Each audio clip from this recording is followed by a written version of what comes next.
Bonsoir, bonsoir, bonjour, c'est ED Congo Basango Télévision.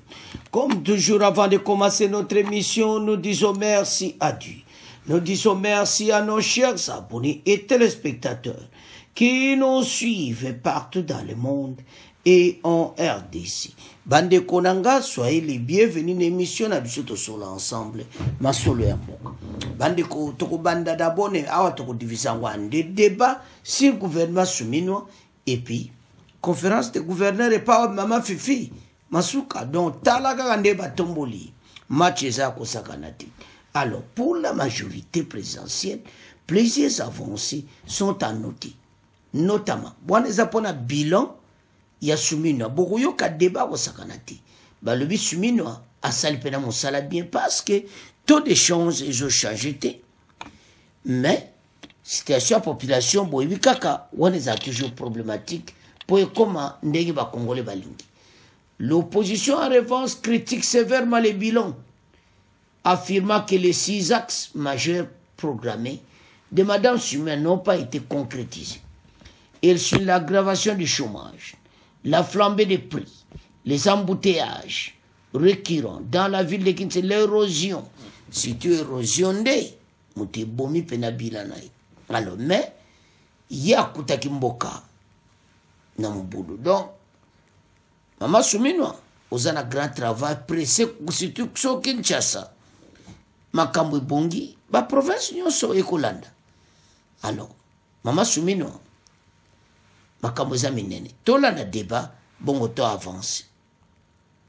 Comme à l'accoutumée, vous avez chacun de vous 1 ou 2 minutes pour commenter un fait d'actualité qui a captivé votre attention dans pendant cette semaine qui est en train de finir en dehors des 2 sujets principaux retenus pour ce débat. On va commencer par vous, Jack Fouaïcha.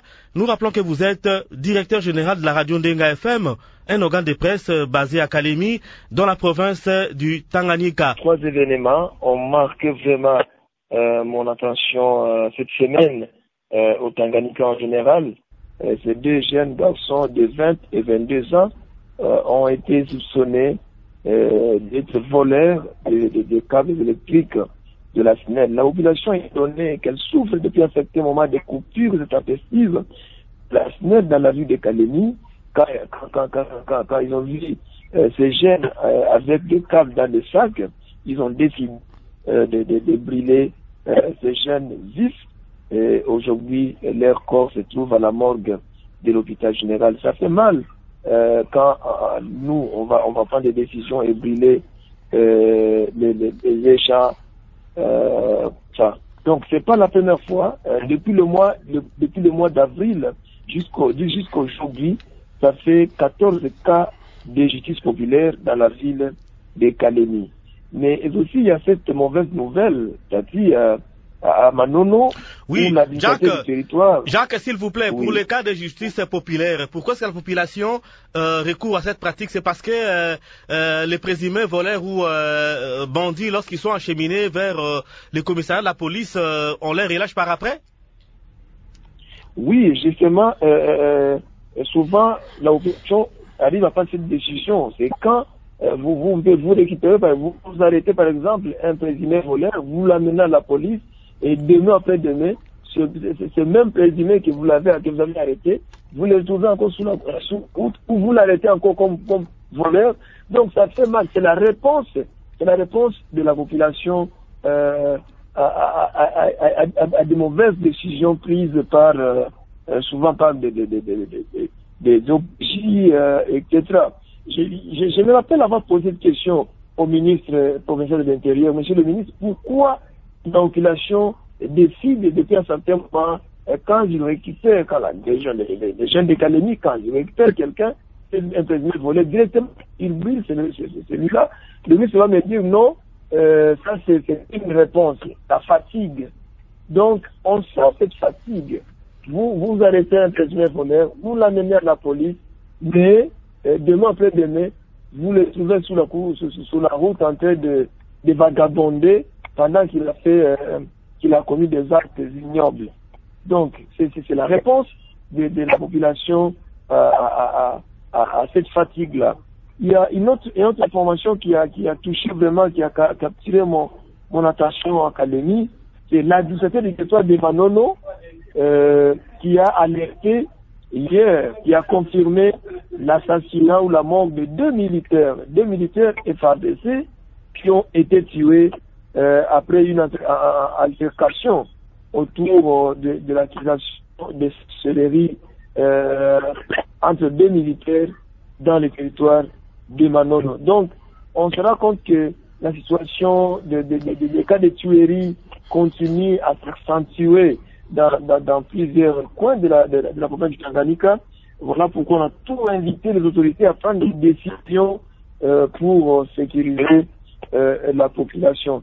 Il y a cette mauvaise nouvelle aussi, c'est ces alertes qui circulent aujourd'hui à Calémie. Il y a la société civile qui alerte, il y a les sinistrés des récentes inondations qui alertent sur un certain présumé détournement de l'assistance destinée aux sinistrés depuis du 6 mai, où il y a eu beaucoup de maisons inondées. Et cette assistance, selon la société civile et selon certains sinistrés, cette assistance a été détournée par une certaine catégorie de gens que nous on ne saura pas dire au micro. Et aujourd'hui, nous, dans notre rédaction, on a une délégation des sinistrés qui est venue nous voir pour nous dire, écoutez, on nous a assisté avec $100, un sac de farine de maïs. Malheureusement, dans les $100, il y avait aussi des faux billets. Ça fait mal. Ça fait mal et ça touche même les cœurs. Des faux billets dans la somme qu'on a remis aux sinistrés.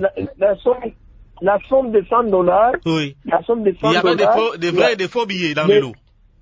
Les victimes elles-mêmes nous disent qu'il y a les vrais billets et faux billets. Donc, 3 billets de $20, faux billets et 2 billets de $40. C'est pas possible. Billets. Imaginez ce que ça fait au cœur. Imaginez ce que ça fait. Ça fait très mal. Ça choque même celui qui n'est pas victime. Voilà ce que je voulais partager. Oui, une petite précision, chers collègues. Et ces sinistrés, ces ménages victimes ont été délocalisés ou ils sont toujours dans les zones qui étaient inondées? Juste après la pluie du 6 mai, l'autorité provinciale, il a décidé que ces populations soient déplacées vers l'école de la police.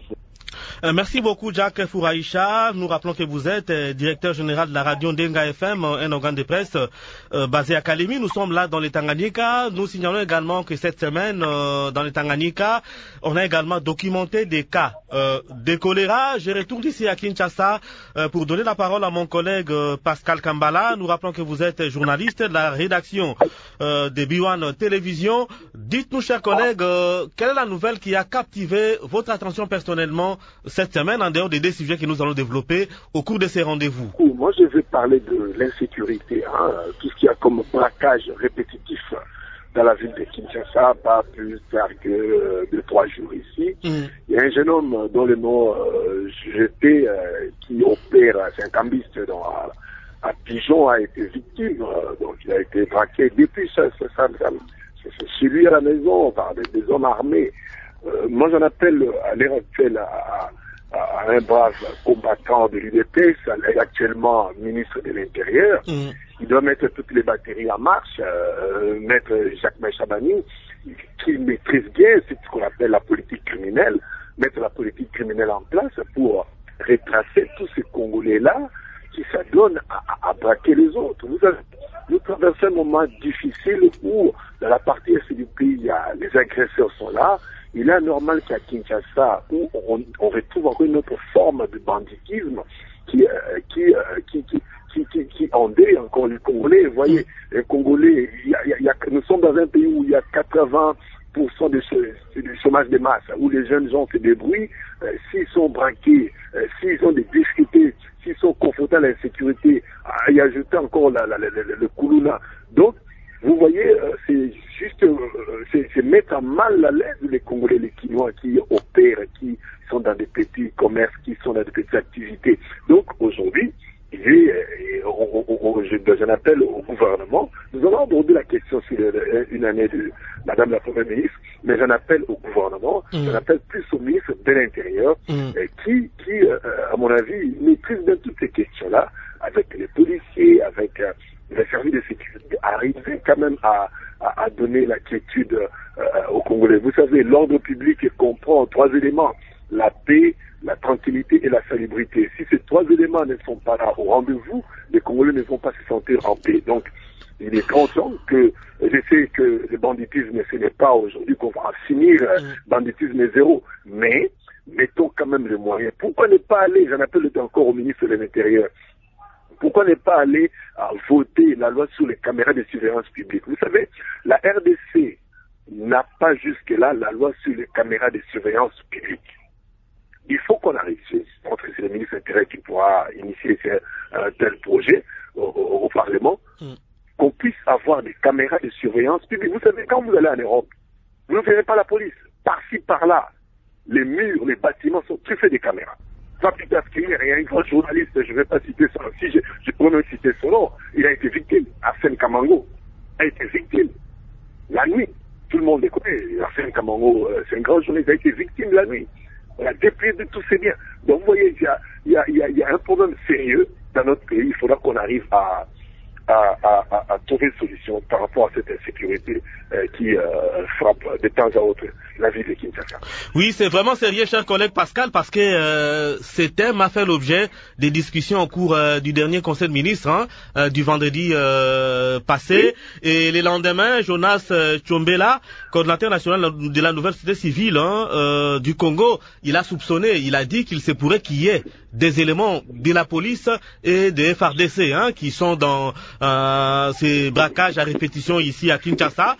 Et au cours de cette semaine, nous signalons également que le gouvernement a autorisé à nouveau la reprise des circulations des véhicules, des grands camions au niveau de la ville de Kinshasa, et ce qui a entraîné l'augmentation au fait de la fréquence, au fait des embouteillages ici au niveau de la ville de Kinshasa.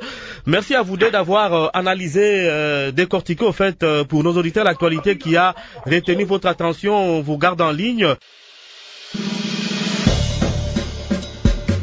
Vous nous écoutez déjà en FM et sur toutes les plateformes digitales.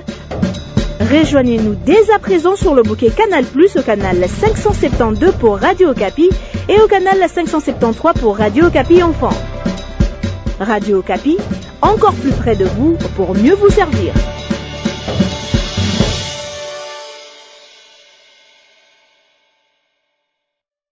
Le premier thème de ce soir, chers collègues, concerne les bilans de la première année de gestion de Madame Judith Suminwa, première ministre de la République démocratique du Congo. Pour la majorité présidentielle, plusieurs avancées sont à noter, notamment sur les plans macroéconomiques. Le taux de chômage est resté stable et des progrès ont été réalisés dans les domaines diplomatiques, contribuant à une certaine accalmie dans l'est du pays. L'opposition, en revanche, critique sévèrement les bilans, affirmant que les 6 axes majeurs du programme de Madame Suminwa Judith n'ont pas été concrétisés. Elle souligne l'aggravation du chômage, la flambée des prix, les embouteillages récurrents dans la ville de Kinshasa et l'érosion du pouvoir d'achat des ménages. La société civile, pour sa part, dresse une analyse plus nuancée, reconnaissant des avancées macroéconomiques et diplomatiques, mais soulignant que les résultats en matière d'emploi et de sécurité restent minimes. Comment commentez-vous cette nouvelle? Nous commençons par vous, Jack Fouraïcha. Nous rappelons que vous êtes directeur général de la radio Nenga FM, un organe de presse basé à Kalemi, dans la province du Tanganyika. Ce qui est vrai, ça me fait parler... quand j'ai suivi la majorité dire que le bilan, il y a eu des avancées significatives. Moi, je pense que, bon, le bilan n'est pas ni négatif, ni positif. Le bilan n'est pas ni négatif, ni positif. Sur le plan économique, quand les Congolais quand les dirigeants de ces pays, mon Dieu, vont nous dire qu'il y a des avancées sur le plan économique et le taux d'échange est resté stable, pendant que l'année passée, les taux d'échange étaient à 270. Quand madame venait d'être nommée, les taux d'échange étaient à 270. Aujourd'hui, 275. Aujourd'hui, les taux d'échange se négocient à 300. Pour avoir les dollars, il faut 310, 300. Et les pouvoirs, les dirigeants disent que les taux d'échange est stable. Ça, c'est, à mon avis, ça, bon, je ne connais pas dire montrer à la population. Je m'excuse le terme.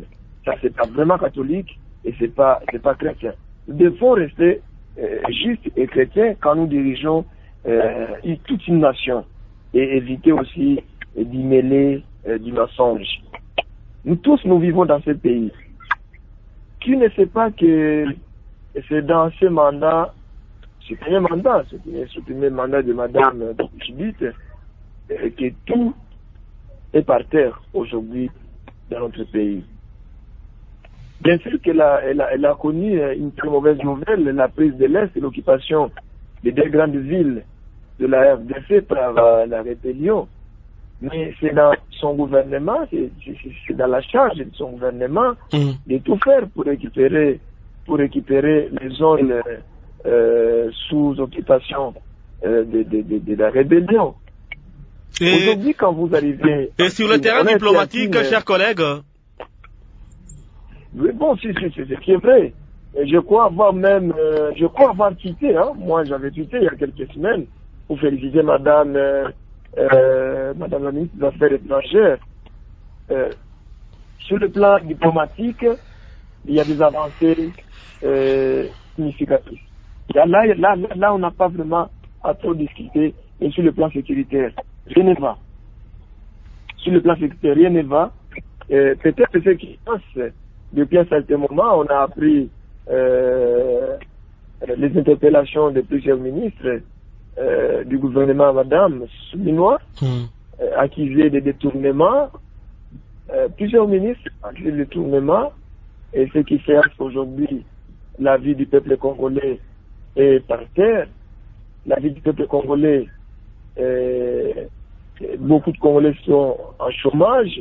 Mais dire que il y a des avancées, moi je suis vraiment, je suis contre et je reste toujours contre. Parce que nous qui vivons à l'est du pays, même si nous on n'est pas encore occupés, mais nous menons une très mauvaise vie. Nous menons une très mauvaise vie, d'autant plus que nous dépendions à 50 ou 70% des villes de l'Est. Nous, notre activité commerciale, nous, Kalemi, activité commerciale, c'est l'Est du pays. Ouvrir à Bukavu, Goma, Kampala. Et aujourd'hui, si personne n'y va, et vous voulez nous dire que l'économie est stable, non, rien ne va. Donc, la situation du pays, à mon avis, le bilan de Mme Souminois n'est ni positif, n'est ni négatif, sauf sur le plan diplomatique, où il y a eu des avancées. Et ces avancées, ce courage de Madame la ministre nationale des Affaires étrangères qui ne cesse plutôt d'approfondir pour que le pays trouve son quiétude.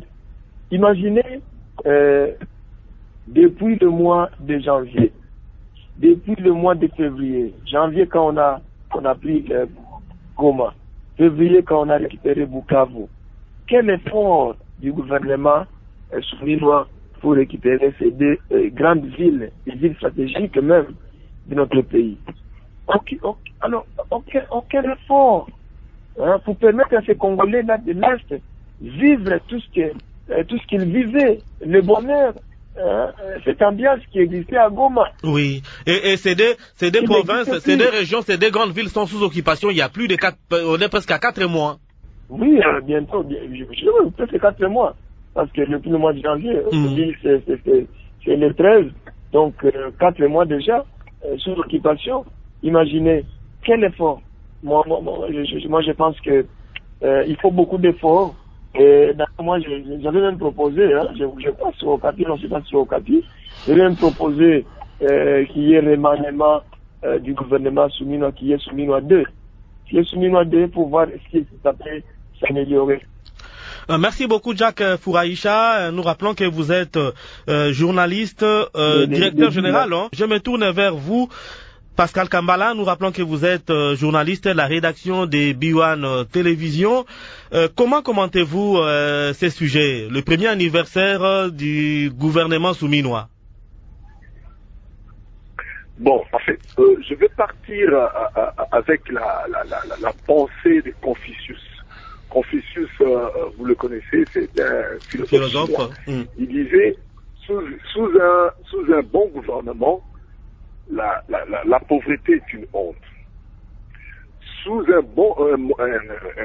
mauvais gouvernement, la richesse est aussi une honte. C'est-à-dire, lorsqu'on est au gouvernement, les membres du gouvernement, les premiers ministres, je veux dire l'exécutif qui comprend les chefs de l'État, ils sont là pour répondre aux besoins de la population, aux desiderata de la population. Évaluer une année du gouvernement, c'est peut-être trop active. Parce qu'il faut analyser sur le plan politique, diplomatique, économique et social, finance, éducation, emploi. Mais, mention spéciale au niveau de la diplomatie. Parce qu'à l'heure actuelle, qu'on ne se trompe pas, qu'on soit de l'opposition ou de la majorité, la RDC est sur la scène internationale. Bravo aux dirigeants actuels, parce que c'est notre pays. Nous n'avons que ce pays. Mais nous avons des petits soucis, c'est que, prenons par exemple, ce qui nous intéresse, nous, Congolais, sur le plan économique et social. Les Congolais ont du mal à nouer, disons, à bien vivre, à bien se vêtir, à bien manger, à bien se déplacer. À nouer les deux bouts du mois. Je n'ai jamais compris. Oui. Je n'ai jamais compris que Kinshasa est entre le Congo central et le Grand Bandundu. Mais à Kinshasa, Nzala est Zalé. Quand vous ne trompez pas, il faut circuler dans des coins, vous allez voir la famine, la pauvreté qu'il y a à Kinshasa. Je prends l'aspect nourriture. Si vous allez dans le Congo central, vous allez vous étonner le nombre de biens, de nourriture qui pourrissent dans le Congo central. Si vous allez dans le Grand Bandundu, vous allez vous étonner. Moi, je me pose la question. Cette politique de construction de routes de dessertes agricoles pour inonder la ville de Kinshasa des marchandises, on n'apprend rien au gouvernement. Pourquoi on ne lance pas cette politique de construction de routes, de réparation ou de construire des routes de dessertes agricoles? Il y a des gens à Tchéla, vous n'avez pas l'idée des aliments qui pourrissent à Tchéla.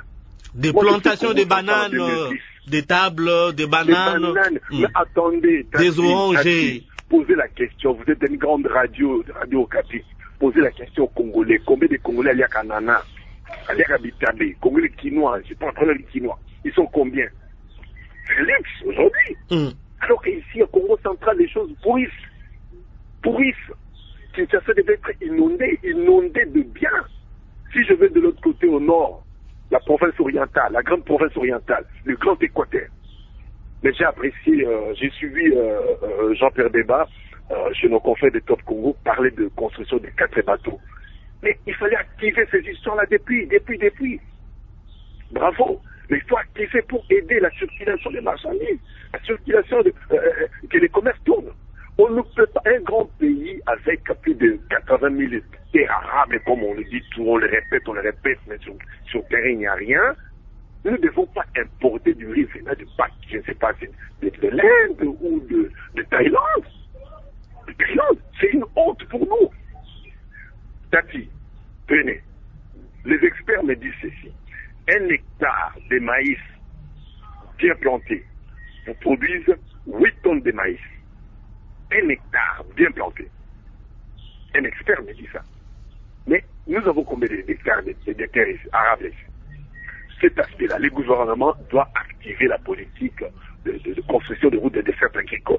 Regrouper tous ces paysans-là, au lieu de donner l'argent aux politiciens. Ouais, l'affaire de John Deere, là, sur le Matatapo, le tracteur John Deere. Mais demandez à tous ces politiciens qui ont reçu les tracteurs, ils ont fait quoi avec? Ils n'en ont rien fait. Ils ont fait quoi avec? Rien du tout. Cette affaire-là, Non, ils n'ont rien fait. Moi, j'ai découvert des John Deere ici, le quartier Sebo, chez un ancien ministre. C'est un ancien ministre de tracteur John Deere. Vous savez quoi? Il y a un problème. Regrouper les paysans. Regrouper les paysans. Les paysans sont dans ces domaines-là. Ce ne sont pas des politiciens. Ils peuvent produire et alimenter la vie de Kinshasa et d'autres programmes. Donc, par-ci, par-là. Donc d'après vous, chers collègues, les bilans de la première année de la gouvernance des Souminois est mitigé. Les Congolais ont besoin que le franc congolais domine sur le dollar américain. Oui, et que les prix des denrées de première nécessité chutent. Il y a des décrets qui existent dans ce sens-là. Et vous verrez qu'une fois on demande à toutes les sociétés minières de déposer leurs 60% à la Banque centrale des devises provenant de la vente des minerais, à la Banque centrale, et on les remet les 60% en termes de francs congolais, vous verrez que le franc congolais, dans une semaine, 2 semaines, le franc congolais aura de la valeur, va s'apprécier. Et ce qui est vrai, chers collègues, sous d'autres cieux, je prends par exemple le cas du Maroc, vous descendez à Rabat, à l'aéroport, vous déclarez que vous avez $1000 en poche, on vous donne l'équivalent de $1000 en l'air, monnaie locale. Mais oui, nous sommes dans un pays dangereux, un pays où il y a un décret qui autorise l'entrée, la circulation et la détention des devises. Merci beaucoup. Les pays qui se donnent à la corruption, au tournement, c'est difficile que ces pays-là se développent. Merci beaucoup, cher Pascal Kambala. Nous rappelons que vous êtes journaliste de la rédaction de Biwan Télévision.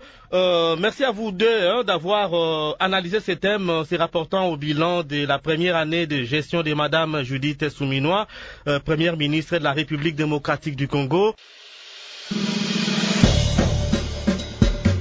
Vous nous écoutez déjà en FM et sur toutes les plateformes digitales.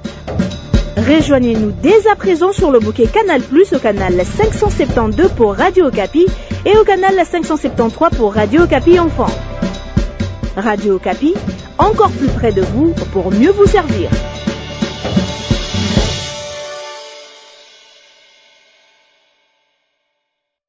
Le deuxième et le dernier thème de ce soir se rapporte à la 12e conférence annuelle des gouverneurs des provinces qui se tient à Kolwezi dans la province de Lualaba du 10 au 13 juin 2025 avec pour thème la santé comme facteur de cohésion sociale et du développement durable des provinces. Lors de cette conférence, les discussions se sont concentrées sur l'importance de la couverture santé universelle pour réduire les inégalités sociales et promouvoir la stabilité politique. Le chef de l'État, Félix-Antoine Tshisekedi, a souligné la nécessité d'intégrer systématiquement la santé dans les politiques publiques et de mobiliser les ressources locales de manière transparente. Comment analysez-vous cette actualité? Nous commençons par vous, Jack Fouraïcha. Nous rappelons que vous êtes directeur général de la radio Nenga FM, un organe de presse basé à Kalemi, dans la province du Tanganyika. On vous donne la parole, Jack. Merci beaucoup, Tati. Ce qui est vrai, la conférence des gouverneurs est le constitutionnel, mais tout ce qu'on voit aujourd'hui dans Allô, Jack. Par la présidence de la République. Allô, Tati. Oui. Je dis bien, c'est constitutionnel, c'est une bonne initiative, parce que ça permet aux gouverneurs de partager, etc. Mais tout ce qu'on voit aujourd'hui dans ces conférences, moi je pense que c'est le contraire. C'est le contraire, pourquoi? Il y a quelques mois, cette conférence s'est tenue ici à Kalemi. C'était au mois de novembre. Et tout le monde, quand on avait appris, oui, l'année passée, 2024, tout le monde, on avait appris on s'attendait à quelque chose de grand qui devrait permettre à un décollage directement de cette province. Mais malheureusement, tout ce qu'on a vécu, tout ce qu'on a suivi comme recommandation de la 12e conférence, la 11e conférence, il n'y a aucune résolution, aucune recommandation n'est prise en considération. Je viens dans la Constitution. L'article 200 de notre Constitution, il est très clair. Il est institué une conférence des gouverneurs des provinces. Elle a pour mission de mettre des avis et de formuler les suggestions sur la politique et à mener et sur la législation à édicter par la République. Cette conférence, la conférence réunit le gouverneur, elle réunit la présidence, elle réunit le Premier ministre, elle réunit également d'autres experts. Mais aujourd'hui, nous, ce qu'on a vu à Kalemi, on s'est dit, est-ce que cette conférence qui est dans la Constitution, qu'on est venu organiser à Kalemi, tous les hôtels inondés, les gens, les gouverneurs, les experts, les membres du gouvernement sont dans la salle de conférence, mais dans des plages au bord du lac Tanganyika, d'autres membres de délégation en train de nager sur le lac Tanganyika, mais on s'est dit, est-ce que c'est ça la conférence, Tati? Non. Est-ce qu'ils sont venus à Kalemi pour s'amuser, pour nager au bord du lac Tanganyika, pour s'amuser, pour danser dans des hôtels? Est-ce que c'est ça réellement la conférence? Même chose pour aujourd'hui, au Lualaba, à Kolwezi. Mais pourquoi les choix de Kolwezi, juste après Kalemi, dans l'espace Kolwezi, Lualaba, Kalemi, Lualaba, et tous dans l'espace de Katanga? Pourquoi juste après Kalemi, les choix de Kolwezi? Pourquoi les choix directement du Lualaba? Pendant que nous sommes tous dans l'espace de Katanga. Vous avez raison. Pourquoi ne pas aller à Mbandaka ou à Bandundouville, par exemple? Pas Bandundouville. Moi, j'ai même fait une émission où j'ai proposé pourquoi dans les Sankourou? Par exemple. Dans les Sankourou. Pourquoi pas dans les Sankourou où les ministres, les membres du gouvernement, le président de la République, les autres gouverneurs doivent découvrir la réalité du Sankourou? Moi, je pense qu'on va refaire, il faut refaire cette deuxième conférence. Il faut refaire cette deuxième conférence et réfléchir sur le pays. On ne doit pas se mettre en train de réfléchir sur la santé pour commander les bailleurs de fonds afin de venir au pays, mais réfléchissons sur notre pays, la paix durable. Merci beaucoup. Pour récupérer les Merci beaucoup, Jacques. C'est ça l'essentiel pour les Congolais aujourd'hui. Merci beaucoup, Jacques Fouraïcha. Nous rappelons que vous êtes journaliste, directeur général de la radio Nenga FM, un organe de presse basé à Kalemi, dans les Tanganyika. Je me tourne vers vous, Pascal Kambala. Nous rappelons que vous êtes journaliste de la rédaction Biwan Télévision. Comment commentez-vous cette actualité de la conférence des gouverneurs, la 12e conférence annuelle des gouverneurs des provinces qui se tient à Kolwezi? Bon, en fait, tout d'abord, il faut commencer par l'évaluation. Quelle est l'évaluation faite par rapport à toutes les conférences passées? Mise en œuvre des recommandations, des décisions prises. Où est-ce qu'on en est? Vous savez, je me rappelle que le chef de l'État a dit qu'il faut aussi évaluer les ministres. Bon, jusque-là, on n'a jamais vu... on n'en a pas fait. On n'en a pas fait allusion. On n'a pas fait allusion à ça. Oui, on n'en fait pas. Oui, quelle est l'évaluation faite de toutes ces conférences passées? Vous savez, il ne faut pas qu'on perde du temps. Je me suis même posé la question, est-ce que notre constitution, quand les Congolais ont voté, on a dit oui, parce que dit dans la constitution, conférence de gouvernement, est-ce que les Congolais savaient? Nous savions de quoi s'agit, dans la pratique, les choses allaient se passer comment? Ça, c'est le luxe qu'on se donne. Les pays développés sont arrivés quand on est un pays pauvre, on ne peut pas se donner des luxes pareils. Quand vous donne le budget, qui va être de l'argent qui va sortir de cette conférence, c'est légal. Avoir ce genre de conférence, c'est légal. C'est légal. On ne peut pas s'opposer, mais c'est légal. Mais je me dis, est-ce que nous savions, quand nous avions dit oui à cette constitution? Non. Le problème aujourd'hui, c'est quoi? Il faut responsabiliser les gouverneurs. Vous savez, il y a 2 jours, parce que je suis avec des partenaires qui cherchent à financer des projets bancables, ici à Kinshasa. Mais quand vous voyez les projets qu'on vous présente, ce sont les idées du projet, et non un projet bancable. On se dit, au Congo central, est-ce qu'il y a un projet bancable qu'on peut financer? S'il y a des projets, je signale aux partenaires d'aller du côté Congo central. C'est-à-dire que le gouverneur, il faut un esprit managérial. Donc d'après vous, ce sont des thèmes qui devraient être abordés au cours de ces rendez-vous. Selon les régions, selon les problèmes de chaque province. Faire l'évaluation de chaque province. Qu'est-ce qui a été fait par rapport aux recommandations? Pourquoi on ne publie même pas les recommandations, disons le bulletin de comment dire, l'évaluation? On publie, parce que nous voulons la démocratie. Nous voulons la transparence. Oui. Qu'est-ce que chaque gouverneur? Ici à Kinshasa, ici, Daniel Boumbé critiqué avec tout ce qu'il y a comme poubelle par-ci, par-là. Du Congo central, qu'est-ce qu'il y a là-bas? Qu'est-ce qui est fait de l'autre côté? Au Kasaï central là-bas chez moi, qu'est-ce qui est fait de l'autre côté? Au Kasaï oriental, au Kasaï Chikapa, au Maniema, Kindu, qu'est-ce qui est fait concrètement pour la population? Je vous ai dit que ces derniers temps, je suis avec des partenaires qui cherchent des projets bancables pour financer. Des projets de l'État bancables pour financer. Mais on n'en trouve pas. On n'en trouve que des idées, des projets. Ils disent non. Et puis cette affaire-ci des rétro-commissions, les gens veulent des commissions, il a observé aussi, il y a qui n'ont côté, toute cette histoire, les antivaleurs continuent toujours. Donc le problème, oui, conférence du gouvernement, c'est prévu par la Constitution, mais il faut responsabiliser les gouverneurs. Les gouverneurs doivent être des managers, je ne sais pas s'il faut donner le cours des organisateurs des entreprises. Ils doivent être des gentlemen, des managers, des managers. Un gouverneur doit être un manager pour transformer sa province. Il y a des ressources, il n'y a aucune province qui n'a pas de ressources. Si on dit qu'il y a un problème de financement, c'est faux. Au niveau international, on peut lever des fonds.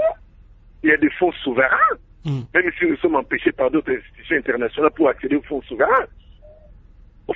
Donc, il y a moyen que le gouverneur progresse. Et quand on vient en conférence, chacun vient avec des cahiers des charges, mais vient avec un bilan positif. Regardez chez moi, j'ai fait ça.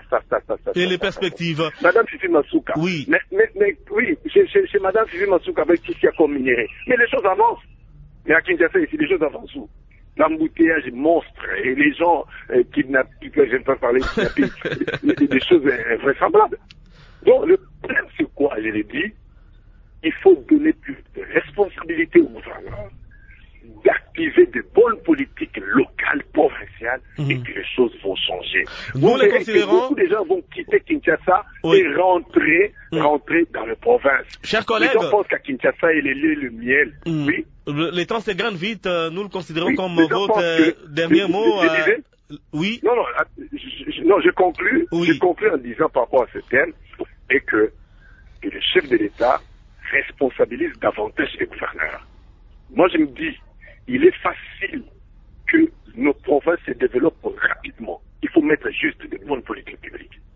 Des bonnes politiques publiques, c'est tout. Merci beaucoup, chers collègues. Oui, l'argent, je vous dis, il y a l'argent qui circule à travers le monde. Il y a des gens qui cherchent par où placer cet argent-là. C'est l'argent qui circule à travers le monde. Le chef de l'État doit responsabilité. Quand je vois le chef de l'État doit responsabilité. Oui, chers collègues, donc vous avez chuté par dire que le chef de l'État doit responsabiliser les gouverneurs selon les besoins de chaque province. On les considère comme votre dernier mot. Nous rappelons que vous êtes journaliste à la rédaction de B1 Télévision. Merci à vous d'avoir analysé ce thème, c'est rapportant à la 12e conférence annuelle des gouverneurs des provinces qui se tient à Kolwezi, dans la province de Lualaba du 10 au 13 juin 2025. Et j'ai dit à vous deux au revoir et à la prochaine occasion. Merci beaucoup.